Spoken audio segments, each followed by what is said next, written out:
మొదటి సమూయేలు గ్రంథము 7వ అధ్యాయము 9వ వచనాన్ని మనం గమనించినట్లయితే దేవుడు ఎలా మనల్ని విడిపిస్తాడు అనే దానికి దేవుని మనం సేవించిన ఎడల దేవుడు మన పరిస్థితుల నుంచి మనల్ని విడిపించగలడు. దేవునికి మహిమ కలుగును గాక.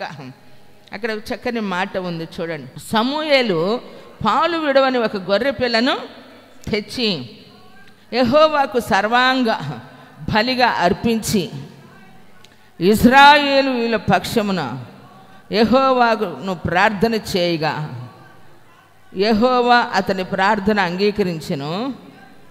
సమూయేలు దహన బలి అర్పించుచుండగా ఫిలిష్తీయులు యుద్ధము చేయుటకై ఇశ్రాయేలీయుల మీదకి వచ్చిరి.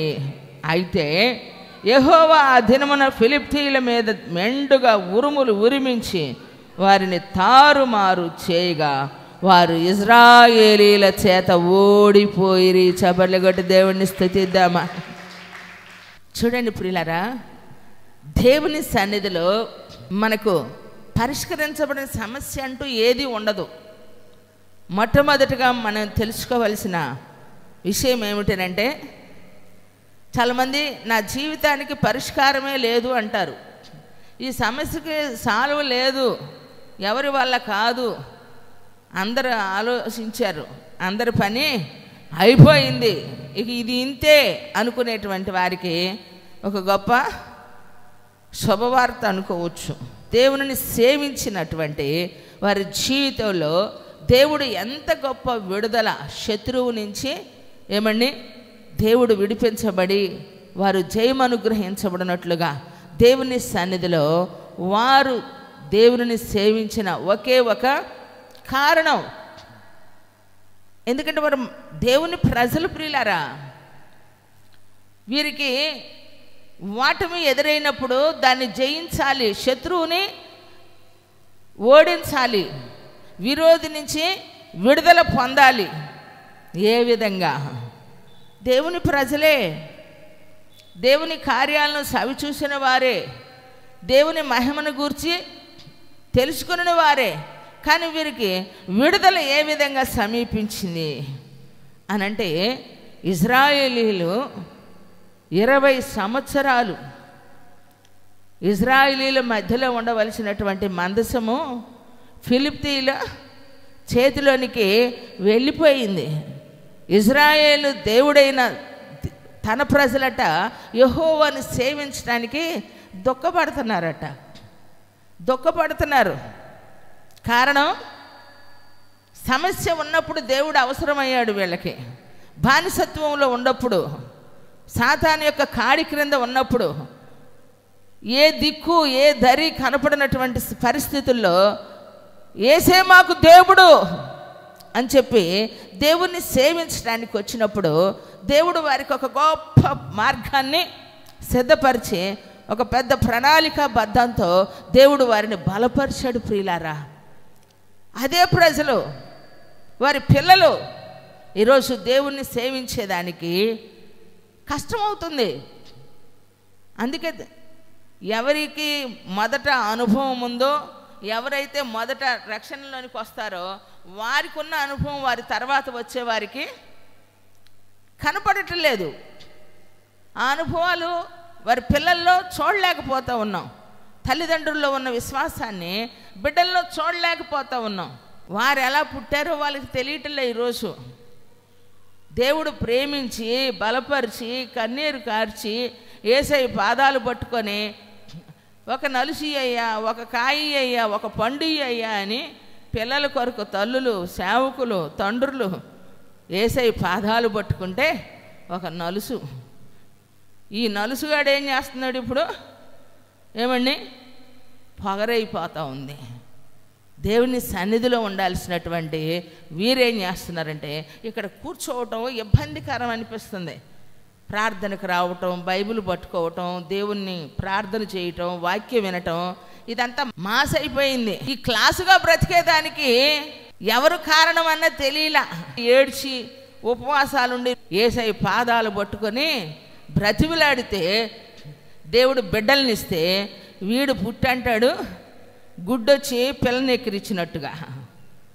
ఏమండి, ఏం భక్తి, ఏం దేవుడు, ఏం ప్రార్థన, ఏం జరిగింది? కారణం ఏంటంటే మనకంటే ఎక్కువగా ఉన్నటువంటి వారిని చూసి, మనకంటే బాధపడుతున్న స్థితిలో ఉన్నటువంటి వారిని చూసి మనం సంతోషపడాల్సింది పోయి ప్రతి ఒక్కడు కళ్ళు పైకే చూస్తున్నాయి, కిందకు చూడట్లా. కళ్ళు కిందకు చూడట్లా. కళ్ళు నడినెత్తికి వచ్చిన వారి తరం గర్విష్ఠులైపోయి గౌరవించేటువంటి విధానం, సన్మానించేటువంటి పరిస్థితులు సమాజంలో, కుటుంబాల్లో కరువైపోయి లోకంలో ఏం చేస్తూ ఉన్నారు? ఎగబడిపోతూ ఉన్నారు. చూడండి ప్రియులరా, దేవుడు బిడ్డలనిస్తే ఆ బిడ్డలను దేవుని సన్నిధిలో పెంచాలి. ఆ బిడ్డలు దేవుని కొరకు బ్రతకాలి. దేవుడు చేసిన కార్యాలను బట్టి దేవుణ్ణి గణపరచాలి. దేవుడు ఎంతగా బలపరిస్తే చూడండి, ఫిలిష్తీయుల దగ్గర మందసం ఉంటే వారు అంటున్నారు, ఇజ్రాయేలు పరిశుద్ధ దేవుని సన్నిధి మందసం మనతో ఉంటే కుదరదు, అది మన మధ్యలో ఉండటానికి మనం అర్హులం కాము అని వారు తలంచారు. ప్రియులారా, 6వ అధ్యాయము 18 వచ్చింది, ఎంత బాగుంటుందో చూడండి. అప్పుడు బెత్షెమెషు వారు పరిశుద్ధ దేవుడైన యెహోవా సన్నిధిని ఎవరు నిలువగలరు? మన యొద్ద నుండి ఆయన ఎవరి యొద్దకు పోవలనని చెప్పి కిర్యత్యరీము కాపురస్తులనంట దూతలను పంపి ఫిలిష్తీయులు యెహోవా మందసమును మరలా తీసుకొని వచ్చారు. మీరు వచ్చి మీ దాపునకు దానిని తీసుకొని పోవాలనని వర్తమానం పంపిరు. చప్పట్లు కొట్టి దేవుణ్ణి స్తుతిద్దామా? చూడండి, సందేహించకుండా, ఆలోచించుకోకుండా ఒక ఆయన తీసుకొని వెళ్ళాడు మందసాన్ని చక్కగా. ఓబేదేదోము ఇంట్లో మందసం కొన్ని నెలలుంటే అతను ఆశీర్వదించబడ్డాడు. ఎక్కడ మందసం ఉంటే అక్కడ ఆశీర్వాదం వస్తుందని వీళ్ళు కూడా తెచ్చుకున్నారు. వీళ్ళకి రహస్య స్థలాల్లో గడ్డలు పుట్టినాయి. చెప్పుకోలేక నిద్ర పట్టక తెకమక అయిపోయి ఇజ్రాయేలు దేవుని యొక్క సన్నిధి పరిశుద్ధ దేవుడైన సన్నిధి. ఎవరి దేవుడు అంటే ఆయన ఎవరంట? అక్కడ రాయబడింది, నా మాటలే కాదు, చక్కగా రాయేశారు. వాళ్ళు వాడారు, అన్ని జనులు వాడారు. పరిశుద్ధ దేవుడైన యెహోవా సన్నిధిని ఎవరు నిలవగలరు? ఆలోచించండి. ఫిలిష్తీయులు, ఒక అన్యులు, దేవుణ్ణి ఎరుగునటువంటి వారు దేవుని శక్తిని గురించి మాట్లాడుతున్నారు. మరి దేవుని పిల్లలమైన మనము, దేవుని చేత ఆకర్షించబడిన మనము, దేవుని చేత పట్టబడిన మనము, దేవుడు ఏర్పరచుకున్న మనము, మరి మన నోటికి ఏమొస్తున్నాయి? ఇజ్రాయేలు పరిశుద్ధ దేవుని సన్నిధిని ఎవరు నిలవగలరు? ఈరోజు నువ్వు నిలుస్తున్నావంటే ఏదో నువ్వు పెద్ద గొప్పోడువనో, గొప్పదానివనో, నువ్వు పెద్ద టాలెంటెడ్ పర్సన్ అనో, లేదంటే గొప్ప జ్ఞానివనో, తెలివి కలిగినటువంటి వ్యక్తివనో కాదు. అత్యల్పులమైన మనల్ని, దూరస్తులమైన మనల్ని, పాపిష్టి జీవితంలో ఉన్న మనల్ని దేవుడు బలపరిచి ఆయన కృప ద్వారా ఆకర్షించి ఉన్నతమైన రక్షణ చేత ఈరోజు నిన్ను నన్ను ఆయన సన్నిధిలో నిలబడగలిగినటువంటి భాగ్యమును దేవుడు మనకు అనుగ్రహించాడు. కోటు చప్పట్లు గట్టిగా. ఏ జనమునకును లేనటువంటి గొప్ప భాగ్యం ఈరోజు నీకు నాకు ఇచ్చాడు. ఎక్కడ నిలుచుంటే నీకు గొప్ప, ఇది నీకు ధన్యత, ఇది నీకు గొప్ప భాగ్యం, ఇది నీకు ఆశీర్వాదం. కారణం ఏంటంటే జీవము కలిగిన దేవుణ్ణి సేవించటానికి ఈరోజు అల్పులమైన మనల్ని, మన పరిస్థితుల్లో దేవుడు మనల్ని పట్టుకున్నాడు. ఈ సంగతి తెలియక వారట ఇజ్రాయేలు దేవుడైనటువంటి తమ దేవుడైన యెహోవాను సేవించడానికి దుఃఖపడుతున్నారట. దుఃఖపడేసరికి ఏమైంది? విడిచిపెట్టేసరికి 20 సంవత్సరాలు వీళ్ళు కూడా బానిసత్వానికి మరలా ఎట్టి చాకిరికి, శ్రమలకు ఏమండి గురైపోయి అప్పుడేమైంది? అంతా బాగుంటే దేవుడు గుర్తు రావటం. ఈరోజు సమస్య వచ్చినప్పుడు దేవుడు గుర్తుకొస్తున్నాడు. చూడండి, అక్కడ ఇజ్రాయేల్ దేవుడైన అనుసరించడానికట వాళ్ళకు దుఃఖం వచ్చిందంట. ఏమండి? సమూయేలు ఇశ్రాయేలీయులందరి తిట్లను నేను చదువుతాను. మీ పూర్ణ హృదయముతో యెహోవా యొద్దకు మీరు మల్లుకొనిన ఎడల అన్య దేవతలను అష్టారోతు దేవతలను మీ మధ్య నుంచి తీసివేసి పట్టుదల కలిగి యెహోవా తట్టు మీ హృదయములను త్రిప్పి ఆయనను సేవించుడు. కొట్టు చప్పట్లు గట్టిగా. విడుదల పొందాలి అని అంటే ఏం చేయాలంటండి? ఆయన్ని సేవించాలట.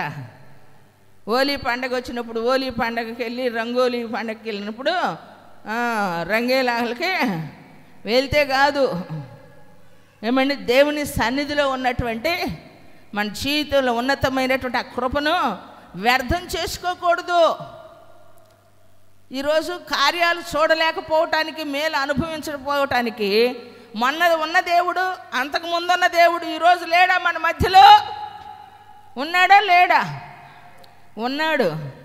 నిన్న నేడు ఏకరీతిగా ఉన్నాడు. ఆయన మారని దేవుడు, మార్పు లేని దేవుడు.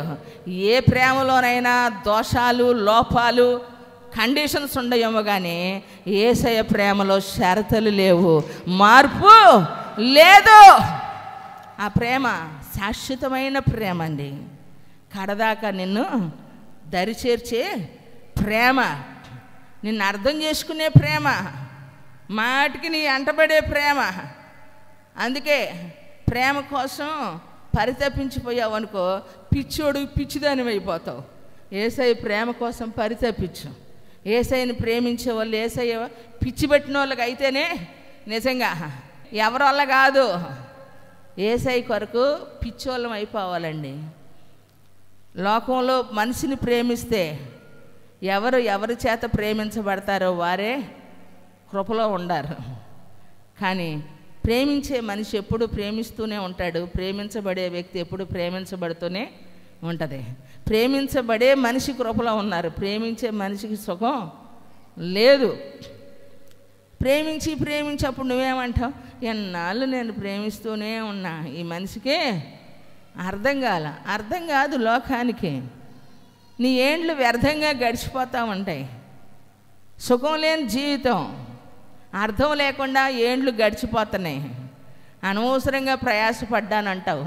అలనాడు యాకోబు అన్నట్లుగా 14 ఏళ్ళు ప్రేమించి కొలువు చేసి పెళ్లి చేసుకుంటే 20వ సంవత్సరానికైనా ఆమె తన భర్తతో రావటానికి ఇష్టపడింది, కానీ భర్త అనుసరించిన దేవుణ్ణి సేవించటానికి ఇష్టపడలా.